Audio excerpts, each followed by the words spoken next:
रातिको 3:15 भइरहेछ। सबजना भोकाएर हल्का नास्ता ब्रेकफास्ट भनौँ अब खाना भनौँ के हो जे होस् एउटा मिडनाइट खाना। हाम्रो ग्रुप सबैजना खाना खाँदैछन्, कोही चिया खाँदैछन्, आफ्नो आफ्नो तरिकाले पेट अगाउने कार्य गर्दैछन्। दिदी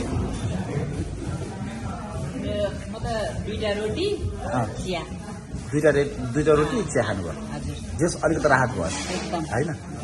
सफर अलिकति गाह्रो छ होइन, तर ठिक छ। गलेको जब जानलाई अलिकति सफरलाई गाह्रो भए पनि यसलाई रमाइलो मान्नुपर्छ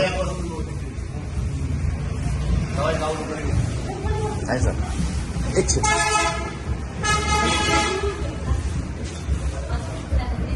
ल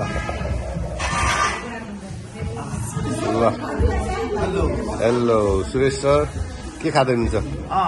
चिया हो ए मर्निङ। ल हाम्रो यस्तो माया छ, एक आपसमा यति माया छ है, हेर्दाखेरि पनि खुसी लाग्यो कि।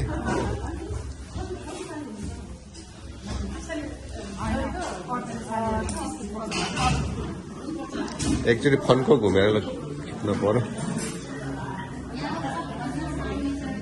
अमृता यता हेर ल, हाई भनिदेऊ, हाई भन्नु त।